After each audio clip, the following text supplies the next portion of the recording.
আসসালামু আলাইকুম সবাইকে। আমার বিশ্বাস আপনারা সবাই বেশ ভালো আছেন।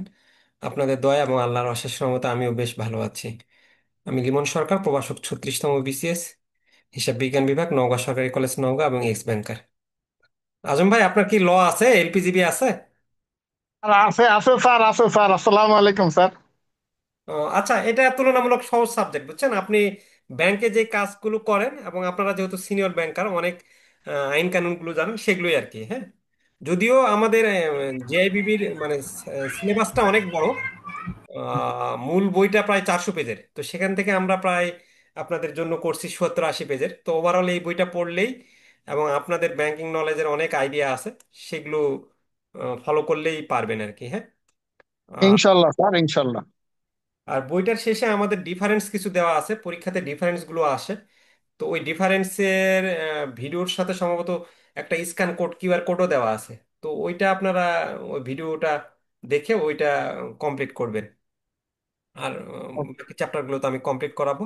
আজকে আমরা মেইনলি ওখানে দিয়ে রাখছি এবিসি, বাট একটা ক্লাসে এবিসি কমপ্লিট করা টাফ হয়ে যাবে আমি দেখলাম। সি দেখা যাচ্ছে যে শেষমেশ আপনারা বুঝতে পারবেন না। সো আমরা প্ল্যান করছি যে এ আর বি আজকে ক্লাসটা এ এবং বি অধ্যায়টা শেষ করব, এবং সিটা আমি এই সপ্তাহের মধ্যে হয়তোবা যেদিন একটা সুইটেবল টাইম পাবো, সোমবার মঙ্গলবার আপনাদের জানাই দিব আগেই। তো চলেন আমরা ওকে কথা না স্যার। বলে, প্রায় 8 জন জয়েন করে ফেলছে আমাদের, আমরা ক্লাসটা শুরু করি। সো ওকে স্যার, শুরু এটা করেন। মেইনলি আপনাদের একটা বিষয় বলি যে এলপিজিবির পার্ট 1-এর চেয়ে পার্ট 2টা তুলনামূলক সহজ। সো আগে সহজ দিয়ে আমরা শুরু করি, যেখান থেকে ইজিলি আপনাদের জন্য সহজ হবে। তো এই জন্য আমরা পার্ট 2 দিয়ে শুরু করতেছি।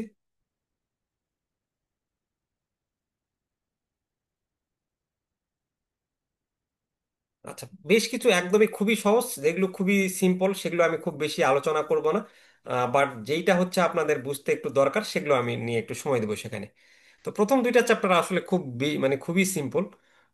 মডিউল সিটা একটু জটিল আছে, ওইটা আমরা আরেকদিন একটা ক্লাসে আলোচনা করব বললাম আপনাদের। আর এই দুইটা চ্যাপ্টার থেকে বিশেষ করে সেকেন্ড চ্যাপ্টারে দুই একটা কেস স্টাডি আছে, কেস স্টাডিগুলোতে আমরা সময় দিব। আচ্ছা, প্রথমেই বলছে যে what do you mean by bank, discuss about different types of bank. তো ব্যাংক বলতেই আমরা বুঝি যে এমন একটা আর্থিক প্রতিষ্ঠান যেটা মূলত আমানত গ্রহণ করবে, ঋণ প্রদান করে এবং বিভিন্ন আর্থিক সেবা দেয়। এখন ব্যাংকগুলোকে আমরা বিভিন্ন ভাগে ভাগ করছি। একটা হলো বাণিজ্যিক ব্যাংক। বাণিজ্যিক ব্যাংকটা ব্যক্তি এবং ব্যবসার জন্য আমানত, ঋণ গ্রহণ এবং অন্য সেবা দেয়।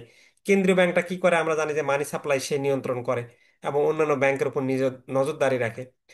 ইনভেস্টমেন্ট ব্যাংক যেটা বড় আর্থিক লেনদেন এবং শেয়ার বাজার সংক্রান্ত কাজ করে। খুচরা ব্যাংক সাধারণ মানুষের জন্য সঞ্চয় এবং ঋণ সেবা প্রদান করে। ইসলামী ব্যাংক আমরা জানি যে সুদবিহীন লেনদেন পরিচালনা করে। উন্নয়ন ব্যাংক দীর্ঘমেয়াদী ঋণ প্রদান করে উন্নয়নমূলক সেবা প্রকল্পের জন্য। কোঅপারেটিভ ব্যাংক আছে, বিশেষায়িত ব্যাংক আছে, এরকম অনেক ধরনের ব্যাংকগুলোর আপনি উদাহরণ দিবেন। সো এগুলোর কিছু এমনিতেই পারেন। ব্যাংকার এবং গ্রাহক বলতে কি বোঝেন, what do you mean by banker and customer? Discuss the banker and customer relationship. Banker এবং কাস্টমার রিলেশনশিপের মধ্যে সম্পর্কগুলো কি সেটা আলোচনা করেন। তো ব্যাংকার হলো এমন একটা আর্থিক প্রতিষ্ঠান বা ব্যক্তি যারা মেইনলি টাকা জমা নেয়, ঋণ দেয় এবং আর্থিক সেবা প্রদান করে।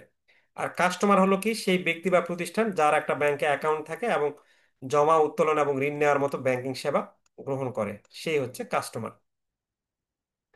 আচ্ছা, ব্যাংকার এবং কাস্টমারের সম্পর্ক বা স্পেশাল সম্পর্ক, অনেক সময় এইভাবে প্রশ্নগুলো আসে, এটা আমরা ভালো করে পড়বো।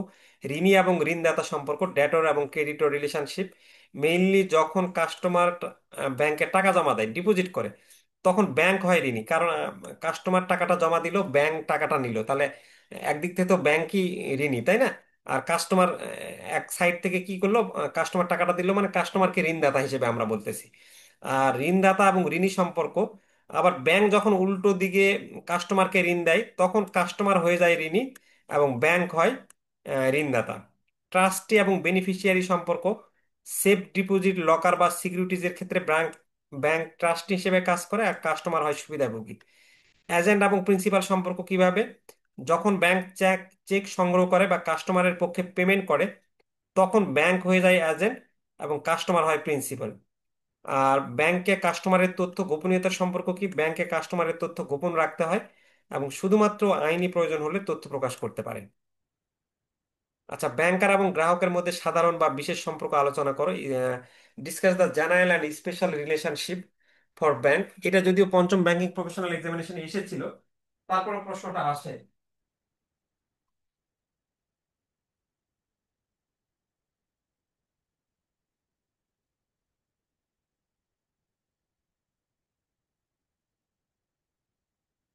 আচ্ছা, এই প্রশ্নটা আমাদের পঞ্চম ব্যাংকিং প্রফেশনাল এক্সামিনেশনে এসেছিল। এরপরও আমরা একটু আলোচনা করি আমরা। সেটা হচ্ছে discuss the general and special relationship between banker and customer. সাধারণ সম্পর্ক, ওই যে ওই ঋণী এবং ঋণদাতা, মানে যেগুলো পড়ে আসলাম, ঋণদাতা এবং ঋণী সম্পর্ক, এজেন্ট প্রিন্সিপাল সম্পর্ক, বেলর বেইলি সম্পর্ক, এগুলো সাধারণ সম্পর্ক আপনি বলতে পারবেন। আর স্পেশাল রিলেশনশিপটা কি? স্পেশাল রিলেশনশিপও ওইটাই বলতে পারবেন, হ্যাঁ। তো এটাও খুব বেশি, যেহেতু পঞ্চমে আসছে, খুব বেশি গুরুত্বপূর্ণ না। এরপর আমাদের বলছে state the rights and duties of a banker and customer. Banker এবং গ্রাহকের অধিকার ও দায়িত্ব কি? তাহলে ব্যাংকের দায়িত্ব নর্মালি কি আমরা জানি যে গোপনীয়তা, গ্রাহকের যে তথ্যগুলো আছে সেগুলো কিন্তু রক্ষা করবে ব্যাংকে। তারপর যথাযথ যত্ন, ব্যাংক মেইনলি আপনার দক্ষতা এবং যত্নের সাথে অ্যাকাউন্ট এবং লেনদেন পরিচালনা করবে, এবং সদিচ্ছা সততার সাথে গ্রাহকের সাথে কাজ করবে। ব্যাংকের হচ্ছে এটা দায়িত্ব। আচ্ছা, গ্রাহকের দায়িত্ব কি? গ্রাহকের দায়িত্ব হচ্ছে হলো কেওয়াইসি পূরণ করার সময় সে সঠিক তথ্য দিবে, তারপর যে শর্তগুলো আছে সেই শর্তগুলো মেনে চলবে, অ্যাকাউন্ট এবং ঋণ চুক্তি অনুসরণ করা, ফি পরিশোধ করা, সংশ্লিষ্ট চার্জ পরিশোধ করা। আচ্ছা, ব্যাংকারের লিয়েন কি? What is bankers Leyen? এটা একটা খুব মানে ব্যাংকার্স লিয়েন অনেক সময় আপনাদের সংক্ষিপ্ত প্রশ্ন আকারে কিন্তু এটা দিতে পারে, হ্যাঁ, যে ব্যাংকার্স লিয়েন কাকে বলে। তো ব্যাংকার্সের লিয়েন হচ্ছে হলো আপনি কাস্টমারের সম্পদ, মানে কাস্টমারের ঋণ পরিশোধ না হওয়া পর্যন্ত কাস্টমারের সম্পদ আপনার ধরে রাখার একটা আম, অনুমতি দেয়। এটা একটা ব্যাংকারের লিয়েন, একটা হচ্ছে হলো আইনগত অধিকার, যা ব্যাংকে গ্রাহকের সম্পদ ধরে রাখার অনুমতি দেয়। যতক্ষণ না গ্রাহক তার ঋণ সম্পূর্ণ পরিশোধ করছে, ততক্ষণ পর্যন্ত তার যে সম্পদটা আছে সেই সম্পদটা আপনি মানে হোল্ড করে রাখতে পারবেন। যদি গ্রাহক ঋণ পরিশোধে ব্যর্থ হয়, তখন আপনি যুক্তিসঙ্গত নোটিশ প্রদান করে এই সম্পদগুলো বিক্রি করে পাওনা অর্থ পুনরুদ্ধার করতে পারবেন। এটা হচ্ছে ব্যাংকার্স লিয়েন। আর ব্যাংকারের সেট অফ, হ্যাঁ, ব্যাংকারের সেট অফ ভালো করে পড়তে হবে কিন্তু। লিয়েন, সেট অফ, এগুলো অনেক জায়গাতেই আসে, মানে শুধু এলপিজিবির অনেক বিষয় আপনার হচ্ছে হলো সেকেন্ড পার্টে গিয়ে লাগবে, এবং এই সাবজেক্টটা আমাদের সরাসরি ব্যাংকের সাথে জড়িত। সো আমরা এটা ভালো করে পড়বো, শুধুমাত্র পাশের জন্য না, আমাদের নলেজ অর্জনের জন্য। আচ্ছা, এই ব্যাংকার্স সেট আপ, আচ্ছা এটা সেট আপ, আজম ভাই আপনি একটু বলেন তো, জানেন নাকি ব্যাংক, মানে এই কাজটা আপনারা করেন কিন্তু এই ভাষার সাথে পরিচিত কিনা? ব্যাংকার সেট আপ। স্যার এটার সঙ্গে আমি পরিচিত, কিন্তু এটার ভাষাটার সঙ্গে পরিচিত না স্যার। হ্যাঁ, এটা 100%, এটা আপনারা সবসময় করেন আর কি, এই জন্যই। হ্যাঁ হ্যাঁ, আচ্ছা, ওইটাই ওইটাই ওইটাই বললাম আপনি স্যার। যখন আমি বলবো যে এটা স্যার, তো এটা আমরা রেগুলারই করি, মাঝে মধ্যেই করি। জি স্যার, জি স্যার। আচ্ছা, আচ্ছা, আজম ভাই ছাড়া অন্য কেউ, মাসুদ ভাই বা অন্য কেউ বলতে পারবেন? এই কাজটা করা হয় কিন্তু ব্যাংকে। আচ্ছা, আমি বলি, এখন আপনারা আবার কি বলেন মেইনলি, তারপর আমি শুনবো নি আপনারা এটাকে কি বলেন। ব্যাংকার সেট আপ বলে যে আপনি ওই আপনার ধরেন যে মিস্টার এক্স আপনার ব্যাংক থেকে লোন নিছে হলো 70,000 টাকা, হ্যাঁ। তো এই মিস্টার এক্স এর আবার আরেকটা অ্যাকাউন্ট আছে, সেভিং ডিপোজিট বা ফিক্সড ডিপোজিট যাই হোক, সেখানে আবার 90,000 টাকা আছে। এখন এই মিস্টার এক্স কোনো কারণে আপনার কিস্তি পরিশোধ করতে পারছে না, টাকা দিতে পারছে না। তখন আপনি এই যে তার যে আরেকটা এফডিআর আছে বা আরেকটা সেভিংস ডিপোজিট আছে যেখানে তার 90,000 টাকা আছে, তখন আপনি এই 90,000 থেকে এটা কেটে অ্যাডজাস্ট করে এখান থেকে মানে 70,000 টাকা কাটে নেবেন। তাহলে এটাকে বলতেছে ওরা সেট আপ। এখন আপনারা কি বলেন, এটা আপনি কি বলেন আপনাদের ভাষায়? আমরা এটারে সিসি অ্যাকাউন্ট বলি স্যার, সিসি, সিকিউরড ওভারডিউ এপো বলি আর কি। আচ্ছা, মানে একটার সঙ্গে আরেকটা মানে জড়িত থাকলে। রিলেটেড রিলেটেড স্যার, হ্যাঁ, এটা জাস্ট ইন্টারেস্ট হইলে হ্যাঁ। আমরা সিকিউরড ওভারড্রাফট থেকে আমরা নিয়ে ইন্টারেস্ট ইসের অ্যাকাউন্টে দিয়ে দেই, লোন অ্যাকাউন্টে দিয়ে দেই। আচ্ছা। হুম। তো ওই যে আমি বললাম না যে ওটাই অন্য নামে আপনারা চিনতেছেন, ওই সেম জিনিস এটাই, হ্যাঁ, সেট আপ। সেট আপ অধিকার ব্যাংকে গ্রাহকের আমানত ব্যবহার করে, এই যে গ্রাহকের আমানত ব্যবহার করে ঋণ পরিশোধের সুযোগ দেয়। যে গ্রাহকের যদি একাধিক অ্যামাউন্ট থাকে, তখন ব্যাংক একটা থেকে অন্যটাতে টাকা স্থানান্তর করতে পারে।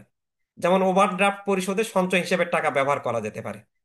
কিন্তু এটা কি হতে হবে, ওই একই নামে হতে হবে, এবং আহ, এক ওই অ্যাকাউন্ট ওই ব্যাংকেই থাকতে হবে, অন্য ব্যাংকে থাকলে এটা আবার হবে না। তো এটা তো খুব কমন সেন্স যে অন্য ব্যাংকে অ্যাকাউন্ট থাকলে তো আপনি আর এটা পারবেন না।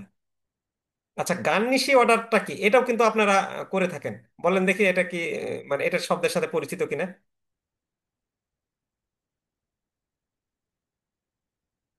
আজম ভাই, গার্নিশি অর্ডারের নাম শুনছেন? আর এটা আমার কাছে নতুন লাগতেছে। আচ্ছা, এটা বললেও তখন বলবেন যে এটা তো আমরা করি। হ্যাঁ, এটাও খুব মানে আপনাদের গুরুত্বপূর্ণ প্রশ্ন। এটা শর্ট নোটস বলেন বা ইয়া বলেন, এটা আসতে পারে। আচ্ছা, গার্নিশি অর্ডার হলো এইরকম, ধরেন যে আপনি মিস্টার এক্স এর কাছ থেকে টাকা পাবেন, কিন্তু সে কোনো কারণে আপনি 90,000 টাকা পাবেন, সে আপনার টাকাটা পরিশোধ করতেছে না।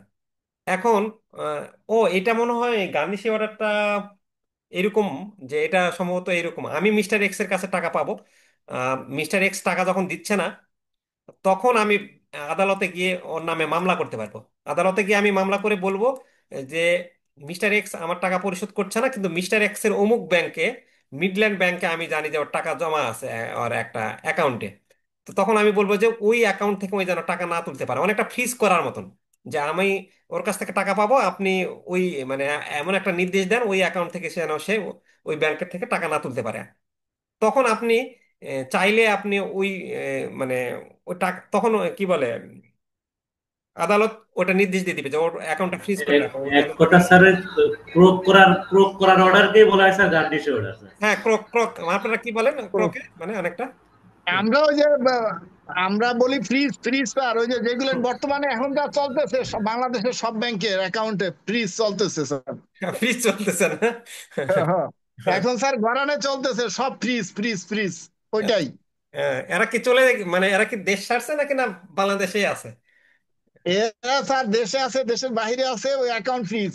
আচ্ছা। আমাদের নির্দেশনা আছে এগুলো থাকলে যার যেখানে আছে এগুলো সব ফ্রিজ করে দেন। হুম। ওটা এখন এই আমরা যে, প্রতিনিয়ত করতেছি। আচ্ছা আচ্ছা, এখন এটা আমরা বইয়ের ভাষায় যেটা বলতেছি যে গার্নিশে অর্ডার হলো আদালতের একটা নির্দেশ যেটা মহিলা ঋণ গ্রহীতার ব্যাংক অ্যাকাউন্ট থেকে পাওনা পরিশোধের জন্য এই যে অর্থ আটকে রাখে। এটা নিশ্চিত করে যে ঋণদাতারা সরাসরি ব্যাংকের মাধ্যমে তারা তাদের পাওনা আদায় করতে পারবে। এখন এটার দুইটা ধরন আছে, একটা হলো অর্ডার নিশাই, একটা অর্ডার অ্যাবসলুট। অর্ডার নেশাই বলে যে সাময়িকভাবে অর্থ আটকে রেখে ঋণ গ্রহীতাকে আপত্তি জানানোর সুযোগ দেয়। আমি আটকে রাখবো, রাখার পর আমি যদি ঋণ গ্রহীতাকে বলবো যে তুমি কোনো কিছু ব্যবস্থা করবা কিনা করো, আপত্তি জানান। আর অর্ডার অ্যাবসলুট যখন বলবে, তখন চূড়ান্তভাবে ব্যাংককে ঋণদাতাকে অর্থ পরিশোধ করতে বাধ্য করে। এটি একটি কার্যকর এবং আইনি উপায়ে ঋণ আদায়ের ব্যবস্থা করে। তখন ও চূড়ান্তভাবে বলে যে আম, ওই যে ঋণদাতা মানে যেই ক্লায়েন্টকে সে অর্থ দিছে, ওই যদি না দিতে পারে, তখন অর্ডার অ্যাবসলিউটের মাধ্যমে বলে যে ওই ব্যাংকে বলে দেয় যে অমুকের কাছ থেকে ওই লোন নিছে, অমুককে লোন পরিশোধ করে নাই, তাহলে আপনি ওকে টাকাটা দিয়ে দেন আর কি। এরকম ব্যাপারটা গার্নিশি অর্ডার। মানে দুইটা পক্ষ থাকতেছে, একটা কিন্তু এক্স, একটা হচ্ছে ওয়াই। এক্স মানে ওয়াই, এক্স লোন দিচ্ছে ধরে নেন ওয়াই কে। এখন ওয়াই যদি পরিশোধ না করে, তখন এক্স আদালতে যাচ্ছে, আদালতে গিয়ে বলতেছে যে ওয়াই এর নামে অমুক ব্যাংকে টাকা আছে, ও ওয়াই যেন টাকা না তুলতে পারে। তখন পরবর্তীতে এটা আদালতে নিষ্পত্তি হয়ে যদি দেখা যায় হ্যাঁ সত্যি এটা আহ, অভিযোগটা সত্যতা রয়েছে, তখন ওই আদালত অমুক ব্যাংকে বলে যে ঠিক আছে, এটা আপনি এক্স কে পরিশোধ করে দেন। এরকম ব্যাপারটা এখনই চূড়ান্ত ভাবে। আচ্ছা, গার্নিশি অর্ডার গেল। How can the relationship between a banker and customer be terminated? হ্যাঁ, ব্যাংকার এবং গ্রাহকের মধ্যে সম্পর্কটা আপনি কিভাবে শেষ করা যায়? তো এইটা ব্যাংকার এবং গ্রাহকের মধ্যে সম্পর্ক পারস্পরিক সম্মতিতে আপনি ইয়া করতে পারেন। গ্রাহক অ্যাকাউন্ট বন্ধ করতে পারে, ব্যাংক অ্যাকাউন্ট বন্ধ করতে পারে কোনো কারণে নোটিশ সহ। গ্রাহকের মৃত্যু হলে সম্পর্কটা স্বয়ংক্রিয়ভাবে শেষ হয়ে যায়। গ্রাহক যদি দেউলিয়া হয়ে যায় তাহলে সম্পর্কটা শেষ হবে। আচ্ছা, সাধারণ ব্যাংকিং এর গুরুত্বপূর্ণ ক্ষেত্র এবং এর সাথে জড়িত চ্যালেঞ্জগুলো কি কি? তো আমরা সাধারণ ব্যাংকিং এর ক্ষেত্রে আমরা সাধারণ ব্যাংকিং এর কাজগুলো কি, হিসাব খুলি আমরা, তারপর আমরা জমা উত্তোলন এবং নগদ পরিচালনা করি, রেমিটেন্স নিয়ে কাজ করি আমরা, ঋণ এবং অগ্রিম প্রদান করি ক্লায়েন্টদের, পরিষ্কার এবং নিষ্পত্তি করি। এগুলো খুবই সিম্পল, এই জন্য আমি সময় দিচ্ছি না। হ্যাঁ, যেই জায়গাগুলোতে একটু আপনাদের জানা দরকার সেগুলো আমি যাচ্ছি। সাধারণ ব্যাংকিং এর চ্যালেঞ্জগুলো কি? আমরা জানি যে স্যার এটা কত নম্বর ইয়ে করেছেন এটা আমরা মডিউল? পার্ট টুর মডিউলে করাচ্ছি। পার্ট টুর মডিউলে মানে কি বলে, ল তো দুইটা ভাগে বিভক্ত, পার্ট ওয়ান পার্ট টু। আমরা সরাসরি পার্ট টু দিয়ে পড়া শুরু করছি, পার্ট টুটা সহজ এই জন্য সহজ দিয়ে শুরু করছি। হ্যাঁ। আচ্ছা, এরপর হচ্ছে সাধারণ ব্যাংকিং এর চ্যালেঞ্জ গুলো কি কি। সাধারণ ব্যাংকিং এর চ্যালেঞ্জ হচ্ছে প্রতারণা এবং সাইবার নিরাপত্তা, রেগুলার আপনার সাইবার নিরাপত্তার একটা নিয়ে কাজ করাটা আপনার জন্য বিশাল বড় চ্যালেঞ্জ। নিয়ন্ত্রক সম্মতি, আপনার রেগুলেটরসদের আইন কানুন মেনে চলা আপনার জন্য চ্যালেঞ্জ।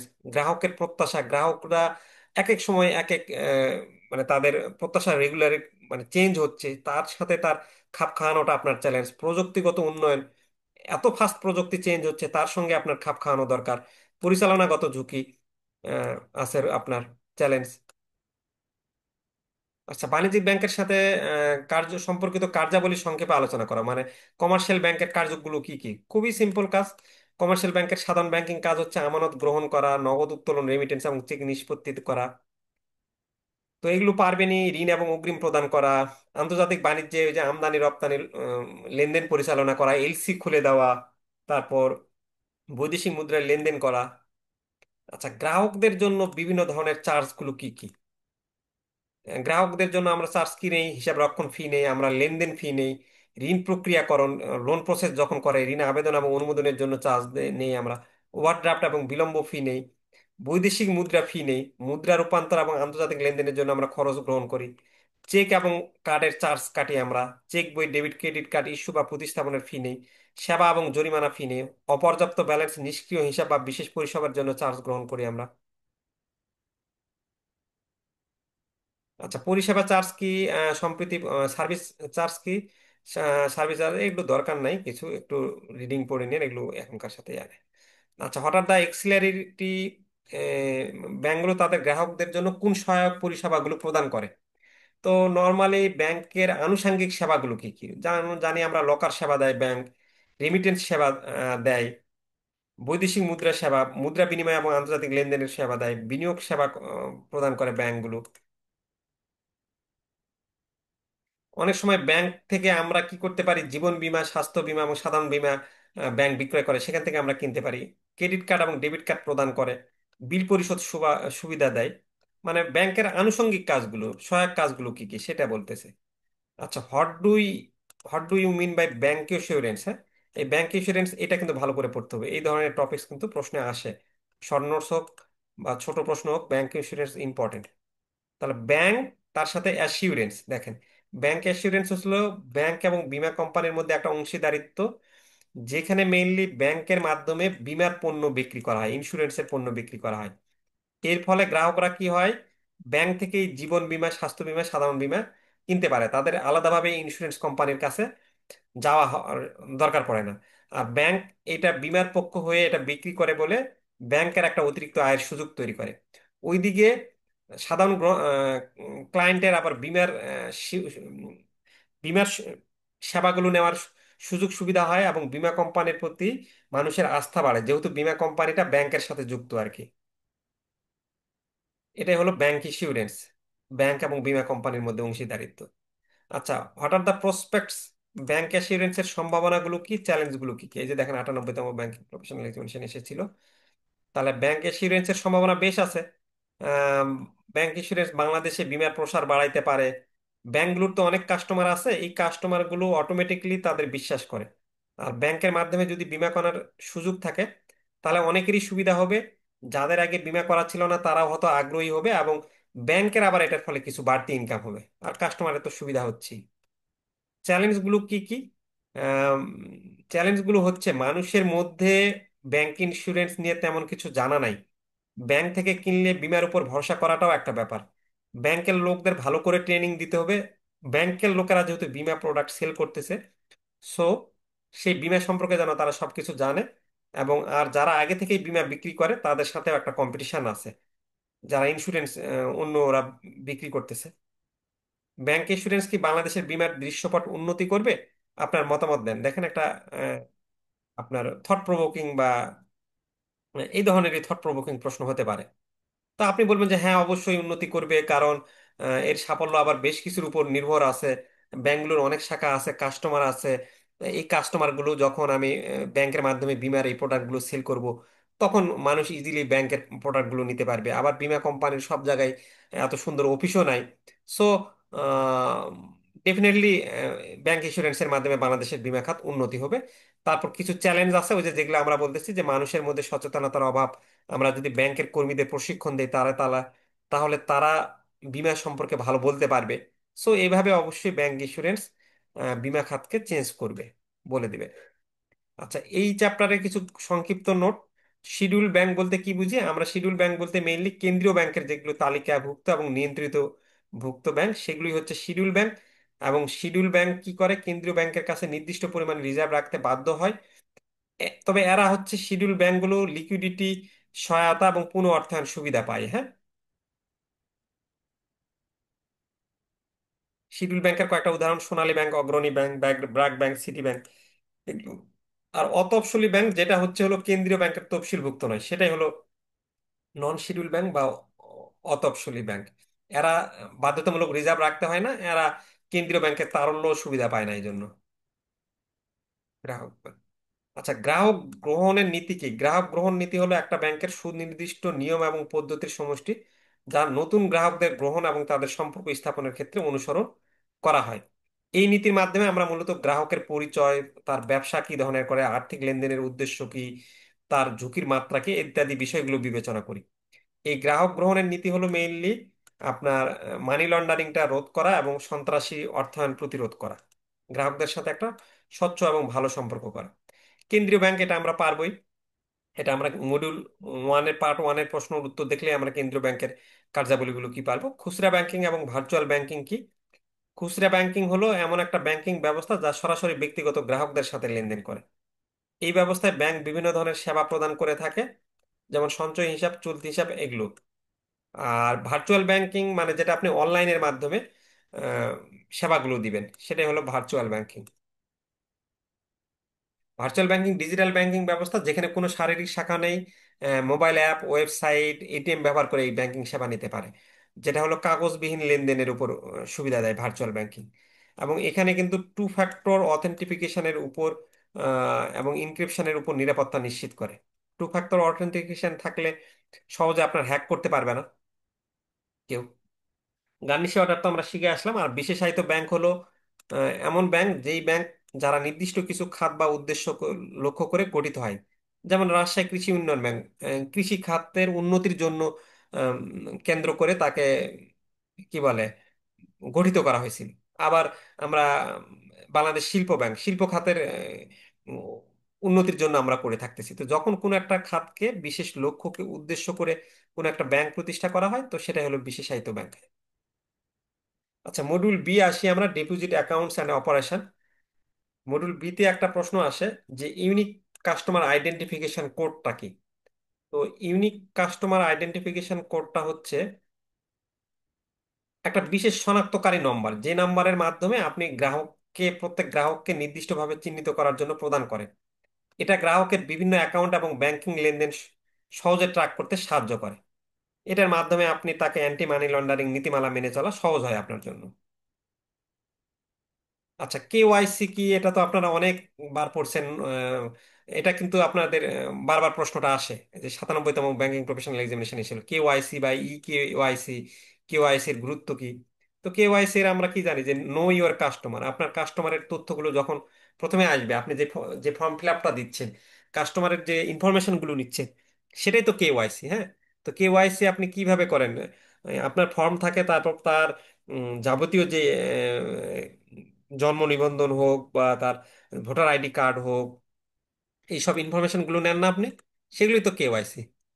কেওয়াইসি হলো একটা প্রক্রিয়া যার মাধ্যমে ব্যাংক এবং আর্থিক প্রতিষ্ঠানগুলো এই যে গ্রাহকের পরিচয় নিশ্চিত করে। আর এই গ্রাহকের পরিচয় নিশ্চিত করার জন্য আপনি কি করেন? গ্রাহকের নাম, ঠিকানা, জন্ম তারিখ, ছবি, সংযুক্ত পরিচয়পত্র, তারপর ঠিকানার প্রমাণ সংগ্রহ করেন। গ্রাহক আসল কিনা তা যাচাই করা যায়। কেওয়াইসি মেইনলি মানি লন্ডারিং এবং অবৈধ লেনদেনে প্রতিরোধে সহায়ক। সো এটা সবাই জানেন আপনাদের ব্যাংকে যারা জব করেন, কেওয়াইসি। আর ই কেওয়াইসি মানে কি? ইলেকট্রনিক নো ইউর কাস্টমার হলো একটা ডিজিটাল প্রক্রিয়া যার মাধ্যমে আপনি অনলাইনে গ্রাহকের পরিচয় যাচাই করতে পারেন, কোনো ধরনের কাগজপত্র জমা না দিয়ে। আপনি এখানে কি করেন? তার আঙ্গুলের ছাপ নেন, মুখের স্ক্যানিং নেন, সাথে ডিজিটাল পরিচয়পত্র নেন, ছবি এবং ঠিকানার প্রমাণ গ্রহণ করেন। তো এইটা যখন আপনি ইলেকট্রনিক্যালি করেন তখনই হলো ই কেওয়াইসি। আচ্ছা, মানি লন্ডারিং এবং সন্ত্রাসী অর্থায়ন রোধে কেওয়াইসির গুরুত্ব কি? বা আপনার হয়তো বা যদি শর্ট প্রশ্ন দেয় তাহলে বলতে পারে যে কেওয়াইসির দুইটা গুরুত্ব লেখো। তখন কেওয়াইসির মাধ্যমে আপনি গ্রাহকের পরিচয় নিশ্চিত হন, অবৈধ লেনদেন প্রতিরোধ করে, সন্দেহজনক লেনদেন শনাক্ত করতে আপনার সাহায্য করবে। তারপর আর্থিক কার্যক্রম পর্যবেক্ষণ করে, কেওয়াইসির মাধ্যমে ব্যাংক বড় বা যদি অস্বাভাবিক লেনদেন হয় সেটা ট্র্যাক করতে পারে। আর্থিক নিরাপত্তা বৃদ্ধি করবে, আইনগত নিয়ম মেনে চলবে। যেহেতু আপনি কেওয়াইসির মাধ্যমে আপনার ক্লায়েন্টের সব ইনফরমেশন নিয়ে নিচ্ছেন, সো প্রতারণার ঝুঁকি কমাবে এটা। কেওয়াইসি যাচাই করার জন্য প্রয়োজনীয় নথিপত্র কি হবে? প্রথমে নো ইওর কাস্টমার, কাস্টমারকে ভালো করে জানবেন আপনি। এবং এটার জন্য আপনি এই পরিচয়পত্র প্রমাণের জন্য আপনি কি করবেন? জাতীয় পরিচয়পত্র দিবেন, পাসপোর্ট দিবেন, ড্রাইভিং লাইসেন্স মানে নিবেন। আহ, তারপর জন্ম সনদ নিবেন, সরকারি বা আধা সরকারি ছবি সম্বলিত পরিচয়পত্র। এগুলো হলে আপনি প্রমাণ পাবেন যে সে আসলে ইয়া। ঠিকানার প্রমাণ নিবেন, চাইলে আপনি ইউটিলিটি বিল নিবেন, বিদ্যুৎ গ্যাস পানি বিল, টেলিফোন বিল। তো এইরকম ভাবে অনেক কিছু নিয়ে আপনি তার সম্পর্কে এক্স্যাক্টলি জানার চেষ্টা করবেন। সাম্প্রতিক ছবি নিবেন, স্বাক্ষর যাচাই করবেন, টিন সার্টিফিকেট থাকলে নিবেন। এগুলো একটু রিডিং পড়ে নিলেই পারবেন। আচ্ছা, এখন আসেন এই যে কাস্টমার ডিউ ডিলিজেন্স বা সিডিডি, এই শব্দটার সাথে আপনার সম্পর্কে মানে জানেন কিনা? এটাও কিন্তু আপনাদের ব্যাংকিং একটা টার্মস। কি ভাইয়া, এই যে চেকের মধ্যে থাকে স্যার। এই সিডিডি? হ্যাঁ, না তো, কি চেকের মধ্যে কি থাকে? চেকের উপরে লেখা থাকে তো সিডিডি। না না, ওইটা বলা হচ্ছে না। সিডিডি আজম ভাই আবার কি বলেন তো, customer CDD, customer due diligence,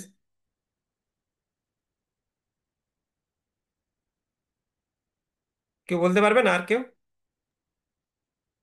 sir হুম, বলেন।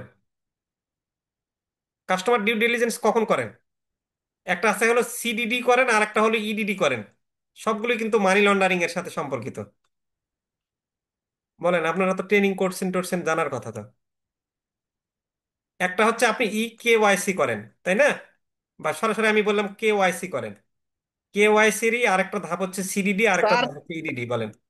এক্সট্রা এক্সট্রা স্যার ওই আমরা ইনকাম সোর্স নিয়ে রাখি আর কি। হুম, ইনকাম সোর্স প্রুফ করার জন্য এক্সট্রা কোনো ডকুমেন্টস নিয়ে রাখি। আচ্ছা, অনেকটা ওইরকমই। আমি বলি যে সিডিডি, মানে একবারে বলি তাহলে পড়াটা হয়ে যাবে ইডিডি। আর আরেকটা আমরা হলো কেওয়াইসি। সবগুলি কিন্তু আপনার উম, কি বলে, মানি লন্ডারিং বা সন্ত্রাসী অর্থায়ন এইরকম। তো সিডিডি হচ্ছে হলো কাস্টমার ডিউ ডিলিজেন্স, মানে কাস্টমারকে আরো নিবিড় পর্যবেক্ষণ করা। কাস্টমার যেন আম, ওই যে এক্সট্রা বললো, যদি সিডিডি তুলনামূলক আপনার রিস্কি কম মানুষের জন্যই করা হয়, যেমন যদি সরকারি চাকরিজীবী হয়, তো তাহলে ওকে আমার এত নিবিড় পর্যবেক্ষণ করার দরকার নাই। ও নর্মালি অস্বাভাবিক কোনো লেনদেন করবে না, বা ওর সম্পর্কে এত ইনফরমেশন জানার দরকার নাই। বাট ইডিডি আবার ইনহ্যান্স ডিউ ডিলিজেন্স, এইটা হচ্ছে হলো আবার এমন কিছু পার্সন, মানে সিডিডি আমি এক এক ব্যক্তির অ্যাকাউন্ট ভেদে, মানে কার সিডিডি করব কার ইডিডি করবো এটা ব্যক্তির অ্যাকাউন্ট ভেদে নির্ভর করে। ইডিডির আবার উদাহরণ হচ্ছে হলো পি ই পি। পিপি দ্বারা বোঝায় হলো পলিটিক্যালি ইনফ্লুয়েন্সাল পার্সন। যারা ইনহ্যান্স ডিউ ডিলিজেন্স, মানে আমি যদি দেখি যে ইনি হচ্ছেন এমপি বা মন্ত্রী, মিনিস্টার বা, স্যার পলিটিক্যাল এক্সপোজ পারসন না স্যার? হ্যাঁ হ্যাঁ, পিইপি। হ্যাঁ হ্যাঁ, পিইপি। তো তারপর আমি যদি দেখি যে বড় কোনো উচ্চপদস্থ সে কর্মকর্তা সরকারের, মানে এমন সেক্টরে আছে, সে পাসপোর্ট বা এমন সেক্টরে আছে যেখানে দুর্নীতির সাথে এরা সংযুক্ত থাকে, তখন আমি ওই, অর্থাৎ স্যার সে ব্যক্তি প্রভাব খাটাতে পারে, যার হ্যাঁ যার যার দ্বারা এই সন্দেহ আছে, সেটাই আমরা পিইপি বলি স্যার। হ্যাঁ, সঙ্গে সেটাই আমরা বলি পিপি। তখন আমরা তার জন্য ইডিডি করি, ইনহ্যান্স ডিউ ডিলিজেন্স করি, তখন ওকে আমরা আরো মানে আপনার জি স্যার, জি স্যার। নজরদারিতে রাখি। সো এই এক কথাতেই হয়ে গেল এগুলোই আমরা, এই এই প্রশ্নগুলো কিন্তু অনেকবার ঘুরে ফিরে বিভিন্ন, শুধু এখানে না, আপনি যখন সেকেন্ড পার্টে যাবেন তখনও পাবেন আর আর। আর একটা স্যার, এখানে আর একটা শব্দ আছে স্যার, আইপি, ইনফ্লুয়েন্সিয়াল পারসন। হ্যাঁ হ্যাঁ, একটা শব্দ রাইট, আছে। ইনফ্লুয়েন্সাল পার্সনও আসে। সো জি এই যে স্যার। পরীক্ষায় কিন্তু আসতেই পারে যে ভাই সিডিডির ফুল মিনিং কি, তখন আপনি বলবেন কাস্টমার ইন্টেলিজেন্স। বা সিডিডি বলতে কি বোঝো, ইডিডির ফুল মিনিং কি, বা ওই যে পিইপির ফুল মিনিং কি, জি আইপির স্যার। ফুল মিনিং কি। সো আমরা যাই, আমি যেহেতু মূল জিনিসটা বুঝে গেছেন, একটু খালি আমি 2-3 লাইন করে ধরাই দেবো আপনার। এই যে কাস্টমার ডিউ ডিলিজেন্স হলো একটা গুরুত্বপূর্ণ প্রক্রিয়া, যা আর্থিক প্রতিষ্ঠান এবং অন্যান্য ব্যবসা তাদের গ্রাহকের সাথে সম্পর্কিত ঝুঁকি চিহ্নিত এবং মূল্যায়ন করার জন্য ব্যবহার করে। এই জন্য আপনি সিডিডির জন্য আপনার কাস্টমারের যে পটভূমি, তার সে কি ব্যবসা কার্যক্রম করে, হ্যাঁ, তার ব্যবসা সম্পর্কে ভালো মতন জানবেন, তার হিস্টোরি সম্পর্কে জানবেন, তার আর্থিক প্রোফাইল বের করবেন। প্রোফাইল বের করার জন্য গ্রাহকের তথ্য সংগ্রহ, ওই যে যেমন আজম ভাই বললো যে এক্সট্রা ইনকাম নিচ্ছেন, যাচাই করা জড়িত। এবং এই সিডিডির লক্ষ্য হলো যেন সে অর্থ পাচার না করতে পারে, সন্ত্রাসী অর্থায়ন না করে, এবং জালিয়াতির মতো আর্থিক অপরাধ প্রতিরোধ করা। তো বাকিগুলো পড়ে নেবেন, এই পড়ে নিলেই পারবেন আর কি। এই যে এখানে যেমন ইডিডির কথা বলছি, যে উচ্চ ঝুঁকির গ্রাহকদের জন্য, মানে যেই কাস্টমার গুলো আমার রিস্কই বেশি, তাদের জন্য আমরা ইডিডি প্রয়োগ করি। আর সিডিডি নর্মাল ক্ষেত্রেই করি আর কি। আচ্ছা, এই যে what is enhance due diligence, EDD কি? এই যে ইনহ্যান্স ডিউ ডিলিজেন্স হচ্ছে এই যে কাস্টমার ডিউ ডিলিজেন্সেরই একটা বর্ধিত সংস্করণ। হ্যাঁ, সিডিডির উপরে হচ্ছে ইডিডি। এটি তখন ব্যবহৃত হয় যখন একটা গ্রাহক লেনদেন মানি লন্ডারিং, সন্ত্রাসী অর্থায়ন বা অন্যান্য আর্থিক অপরাধের জন্য, মানে যেই ক্লায়েন্টটা, যারা ধরে নেন ওই যে দুর্নীতির সঙ্গে জড়িত বা এমন চাকরি বাকরি করে বা পলিটিক্যালি, এরাই তো আম, দেশের টাকা পাচার করার সম্ভাবনা বেশি থাকে। সো তাদেরকে আমরা বেশি নজরদারিতে রাখবো। এই যে ইডিডি কি করে, গ্রাহকের পরিচয় যাচাই করে, তাদের আর্থিক কার্যকলাপগুলো বোঝার চেষ্টা করে, এবং নিয়মিত নজরদারি রাখে।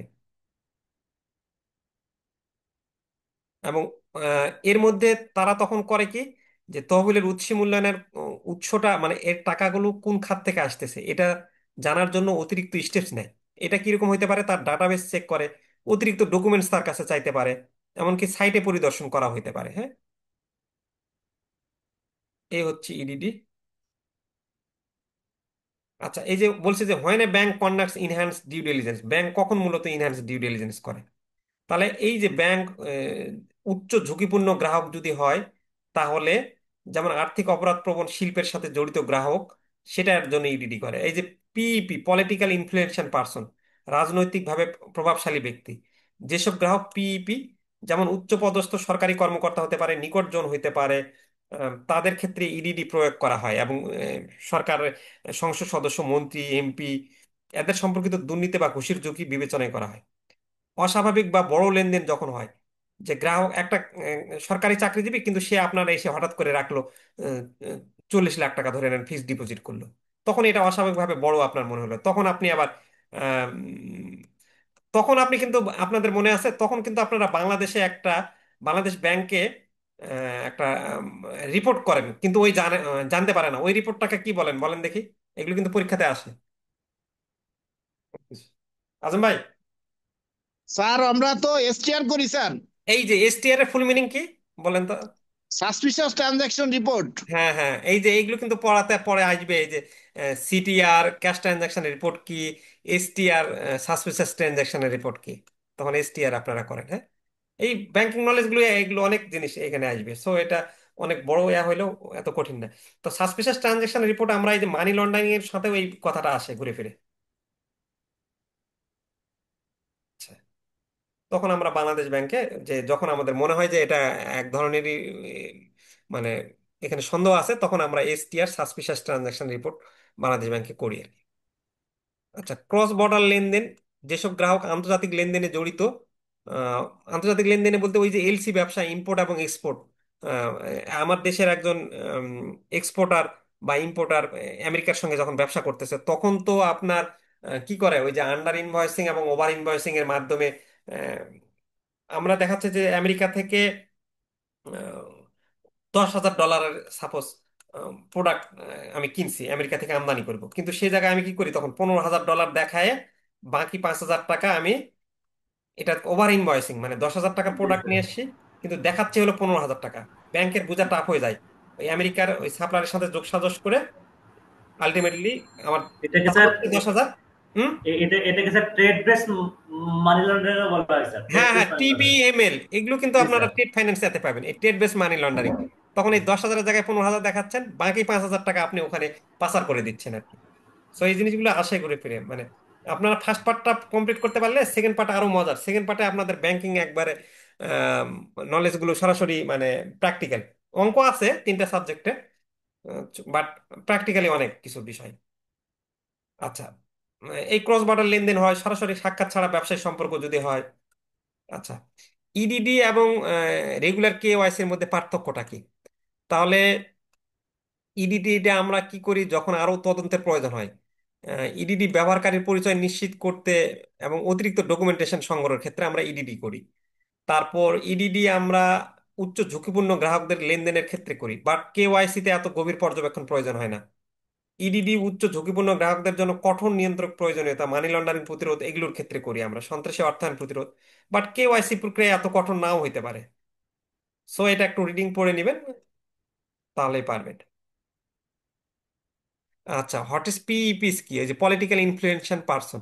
তাহলে পলিটিক্যাল ইনফ্লুয়েন্সিয়াল পারসন রাজনৈতিকভাবে প্রভাবশালী ব্যক্তি হলেন এমন কেউ যিনি বর্তমানে বা পূর্বে উচ্চপদস্থ সরকারের দায়িত্বে ছিল, রাষ্ট্রপ্রধান ছিল, বা জ্যেষ্ঠ রাজনীতিবিদ বা উচ্চপদস্থ সরকারি কর্মকর্তা। তাদের প্রভাবশালী অবস্থানের কারণে তারা কি হয়, ঘুষ হয়, দুর্নীতি এবং অর্থ পাচারের সাথে কিন্তু জড়িত থাকে। ওই যে বড় বড় পর্যায়ে আমরা দেখলাম না যে আপনার কাস্টমসের সেকশনে, বা ওই যে গত বছর ছাগল কাণ্ড ঘটনা ঘটলো, যে যার ছেলে 10 লাখ না 11 লাখ টাকা দিয়ে ছাগল কিনলো, মতিউর রহমান না কি নাম। তো মতিউর এগুলো, রহমান স্যার, হ্যাঁ মতিউর রহমান স্যার 15 লক্ষ টাকা ছাগল কিনলো। হ্যাঁ হ্যাঁ, ছাগল কিনলাম। এবং ওই তো ওই যে আজকে আমি জুলকার নাইন স্যারের পোস্টটা পড়লাম না, ওই নাকি আবার কার সাথে যোগাযোগ করতেছে এখন, ওই কি বলে, কারাগারে গিয়ে। তো যাই হোক, মানে এরা মানে এমন মানে দেশটাকে বেঁচে খাইছে, মানে যোগ সাজসে বা খায় কিছু কিছু আমলারা। আপনার স্যালারি হচ্ছে 1 লাখের উপরে না, কিন্তু এদের লাইফস্টাইল দেখলে আপনার মনে হবে যে এরা মানে কোন ইয়া, এদের এক একজন 200-300 কোটি টাকা মানে কানাডাতে আমেরিকাতে অর্থ পাচার করে ফেলছে। কি একটা অবস্থা। আচ্ছা, আর্থিক প্রতিষ্ঠানগুলো পিইপির সাথে ব্যবসায়িক সম্পর্ক স্থাপন এবং বজায় রাখার সময় অতিরিক্ত সতর্কতা অবলম্বন করে, হ্যাঁ। এখন আসেন, এটা গেল। আচ্ছা, what procedures does a banker follow in opening a new account? নতুন অ্যাকাউন্ট খোলার সময় ব্যাংকগুলো কি প্রসিডিউর ফলো করে? এবং what prosecutions does it take in opening accounts? যখন পলিটিক্যাল পার্সন পিইপির অ্যাকাউন্ট খুলবে তখন সে কি সতর্কতা নিবে এবং কেন নিবে, হ্যাঁ। তো বা ব্যাংকার কর্তৃক পিইপির প্রতি বিশেষ মনোযোগ কেন দেওয়া উচিত? আমরা নর্মালি ব্যাংক অ্যাকাউন্ট খোলার সময় যে নিম্নলিখিত ধাপগুলো করি, এগুলো আপনারা জানেনই। আবেদনপত্র পূরণ করায় নেই, পরিচয়পত্র আমরা যাচাই করি, ঠিকানার প্রমাণপত্র আমরা দেখি। আচ্ছা, ব্যক্তিগত তথ্য নেই, নমিনির তথ্য নেই, প্রাথমিক জমা করে, স্বাক্ষর নেই। সো এগুলো অ্যাকাউন্ট খোলার সময় কি করে, মানে খুবই বেসিক, এটা আমি আর আলোচনা করছি না। আচ্ছা, আর আম, যদি আমার কাছে তাকে মনে হয়, তখন আমি কি করব, ইনহ্যান্স ডিউ ডিলিজেন্স করব আমি। তারপর পিইপির যারা পলিটিক্যালি ইনফ্লুয়েন্সিয়াল পার্সন তার লেনদেনগুলো আমি নিয়মিতভাবে পর্যবেক্ষণ করব, হ্যাঁ। তারপর এইরকম মানুষ যদি আসে তখন আমরা দরকার হলে উচ্চ পর্যায়ের অনুমোদন নিব, যারা খুব ইনফ্লুয়েন্সিয়াল পার্সন। আচ্ছা, একটা যৌথ স্টক কোম্পানি এবং আপনার কোঅপারেটিভ সোসাইটির অ্যাকাউন্ট খোলার সময় আমি কোন ধরনের ফর্মালিটি এবং প্রিকশন গ্রহণ করব? আচ্ছা, জয়েন্ট স্টক কোম্পানি এবং আপনার সমবায় সমিতির অ্যাকাউন্ট খোলার আগে আমার নিম্নলিখিত আনুষ্ঠানিক বিষয়গুলো আমাকে দেখতে হবে। প্রথমে সনদপত্র যাচাই করতে হবে যে কোম্পানির নামে কোনো নিবন্ধন সনদ আছে কিনা, তারপর মেমোরেন্ডাম আর্টিকেলস অফ অ্যাসোসিয়েশন আছে কিনা, তাদের বোর্ড সভার সিদ্ধান্ত পত্র পরিচালনার জন্য সেটা আছে কিনা, ওই কোম্পানির পরিচালকরা কারা তার তালিকা নিব আমরা, ট্রেড লাইসেন্স কোম্পানির আছে কিনা, কোম্পানির টিন সার্টিফিকেট আছে কিনা সেটা দেখব। কারণ কোম্পানির অ্যাকাউন্ট খুলতে আসছে, সেগুলো তো যাচাই করতে হবে। আর কোঅপারেটিভ সোসাইটি বা সমবায় সমিতি হলে সমবায় সমিতির নামে রেজিস্ট্রেশন করা আছে কিনা, হ্যাঁ। উপ আইন পর্যালোচনা করবো আমরা। তারপর তাদের যে কার্যনির্বাহী কমিটি, এক্সিকিউটিভ কমিটির তালিকায় কারা কারা আছে সেটার আমরা সদস্যদের নাম, ঠিকানা এবং অন্যান্য প্রাসঙ্গিক তথ্য সংগ্রহ করব। এরপর আমাদের দেখতে হবে যে তাদের সভাপতির সনদপত্র আছে কিনা, সদস্যদের পরিচয়পত্র দেখবো আমরা। সো এগুলো পারবেন, এগুলোতে এত সময় নষ্ট করার কিছু নাই। আচ্ছা, discuss the different types of bank accounts in the context of Bangladesh, এগুলোও পারবেন। সঞ্চয় হিসাব, চলতি হিসাব, ব্যাংকের যে প্রোডাক্ট গুলো আর কি, স্থায়ী আমানত হিসাব। সো এগুলো একটু দেখে নেবেন। কারেন্ট কারেন্ট অ্যাকাউন্টের অ্যাডভান্টেজ গুলো কি, এটাও কারেন্ট অ্যাকাউন্টের সুবিধাগুলো কি, আমরা জানি যে সীমাহীন লেনদেন করতে পারি আমরা, ওভারড্রাফট সুবিধা আছে আমাদের। সো এটাও খুব বেশি কঠিন না। আমরা একটু এই যে কেস স্টাডিতে আসি এবার, যে আমরা ওই যে আমরা বলতেছি যে নতুন প্রশ্নে কেস স্টাডি আসতে পারে। তো দেখেন, এই ধরনের কেস স্টাডি কিন্তু আগে থেকেই প্রশ্নে, সো এটা আমাদের নিয়ে ওরিড হওয়ার কিছু নেই। আমরা যদি বইটাই ভালো করে পড়ি ফার্স্ট টু লাস্ট, সো সকল প্রশ্নই আমরা দিতে পারবো। এই যে 97তম ব্যাংকিং প্রফেশনাল এক্সামিনেশনে একটা কিন্তু কেস স্টাডি এসেছিল, হ্যাঁ। যেমন বলছে যে জনাব হাসান আপনার শাখায় তার নামে একটা চলতি হিসাব পরিচালনা করে।